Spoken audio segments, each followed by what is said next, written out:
इंसानी ज़हन में जो कॉग्निशन का प्रोसीजर जारी रहता है, जो सीखने समझने का प्रोसीजर जारी रहता है, उसकी अंदर जिस तरह से वो इन्फॉर्मेशन को ऑर्गेनाइज करता है, इन्फॉर्मेशन रिसीव करता है डिफरेंट स्टेप्स में, जैसे कि कॉग्निटिव थेरिस्ट्स ने शुरू में जो रिसर्च पेश की उसमें स्टेप बाय स्टेप कॉग्निशन के मराहल हमारे सामने आए और इन्फॉर्मेशन प्रोसेसिंग के मराहल आए। और लेटर ऑन जबकि ये रिसर्च जिसको कि हम सिचुएटेड कॉग्निशन का नाम देते हैं, इसने जो रिसर्च के तहत जो हमारे सामने मालूमात आई, इसने इसको एक ऑन गोइंग प्रोसीजर, एक जैसे जैसे आप आगे चलते हैं ऑन द फ्लाई का कॉन्सेप्ट हमें लेकर आए। इस रिसर्च के तहत इसकी क्लासरूम में इम्प्लीकेशन, इम्पोर्टेंस, इसके इफ़ेक्ट्स क्या हैं, सिचुएटेड कॉग्निटिव जो थेरिस्ट का काम है उसकी वो कौन से ऐसे निकात हैं जो हमारे क्लासरूम में जिसके लिए इम्प्लीकेशंस मौजूद हैं। उसमें इसका एक अहम फैक्टर जो सबसे बुनियादी नुक्ता है वो ये है कि नॉलेज एक इज़ नॉट एन ऑब्जेक्ट, एक ऑब्जेक्ट नहीं है, एक प्रोडक्ट मुकम्मल हम नहीं कह सकते कि नॉलेज एक अल्टीमेट प्रोडक्ट या ऑब्जेक्ट है, और ना ही मेमोरी एक लोकेशन है जिसके के अंदर नॉलेज को या उस प्रोडक्ट को आपने महफूज कर दिया और वो हमेशा के लिए आपके लिए एक अल्टीमेट ट्रुथ के तौर पे, एक अल्टीमेट फैक्चुअल सिचुएशन के तौर पे या एक अल्टीमेट रियलिटी के तौर पे वो वहाँ पे एग्जिस्ट करेगा और जो कि वहाँ आपकी याददाश्त में महफूज रहेगा। It is not a mark in the stone जो कि चेंज नहीं हो सकता। It's not ultimate reality. Knowledge, on the other hand side, in this theory, it is said that it is socially constructed.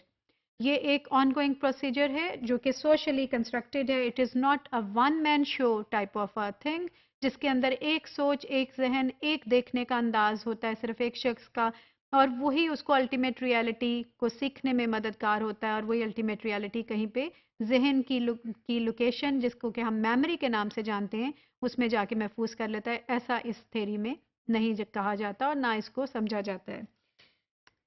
And then it is also said that knowledge is thus located in the actions of people and groups of people. Knowledge या मालूमात या information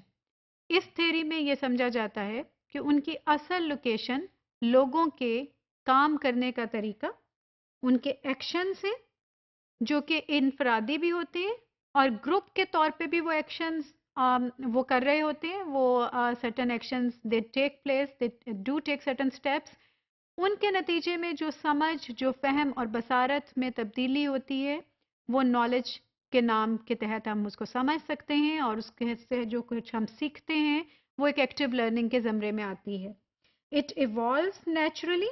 as a result of individuals participating in and negotiating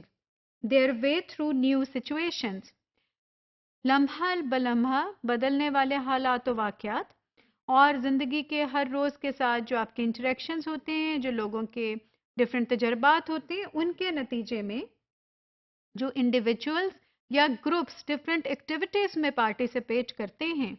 और उनमें participation के दौरान में जो वो एक दूसरे के साथ इंटरेक्ट करते हैं, कुछ लो और कुछ दो की मदद पे जो ज़िंदगी में कुछ थोड़ी कमी बेशी आती है, उनकी नेगोशिएशंस होती हैं, एक्शंस में, डिसीजंस में तब्दीलियां होती हैं, पॉलिसीज़ में तब्दीलियां होती हैं, वो ये सारा का सारा जो चेंज का प्रोसीजर है, ये हमारे लिए वो सिचुएशंस क्रिएट करता है, न्यू सिचुएशंस को क्रिएट करता है, जो कि नॉलेज के ज़मरे में और जो एजुकेशन के ज़मरे में और लर्निंग के ज़मरे में हमारे लिए आगे बढ़ने में हमें मददगार देती हैं, हमारे लिए मददगार होती हैं। और इन सारी की सारी तब्दीलियों से जो वाक़यात रूनुमा होते हैं, उससे सर्टेन ऐसी कल्चरल मॉडल्स नमूदार होते हैं, ऐसी तब्दीलियाँ नमूदार होती हैं हमारी सोसाइटी में और कल्चर में, जिससे कि practices of a community gets more enhanced and empowered, strengthened, and we come to know कि इसमें एक प्रैक्टिसेस, एक कल्चर किस तरह का यहाँ पे एग्जिस्ट कर रहा है। What is culture? कल्चर कोई एक हवा में एक ख़ास तरह की खुशबू का नाम नहीं, ख़ास तरह की क्वालिटीज़ का नाम नहीं। कल्चर वो प्रैक्टिसेस हैं जो कि उस वक्त में रहने वाले इंडिविजुअल्स हर दिन जो कर रहे होते हैं, वो एक्शंस हैं जो कि वो ले रहे होते हैं और उसके नतीजे में जो एक एनवायरनमेंट क्रिएट होता है उसको हम कल्चर कहते हैं। سو کلچر بھی ایک ٹول بھی ہے and at the same time یہ اس میں ہم اس کو بھی تبدیلی میں بھی لے کر آتے ہیں. As a situation shape individual cognition, ان کے ایکشن، ان کے روزمرہ معمولات، اس میں بھی تبدیلی آتی ہے. کچھ تبدیلیاں سسٹمیٹک اس کی کاز اینڈ افیکٹ کا باعث ہوتی ہیں،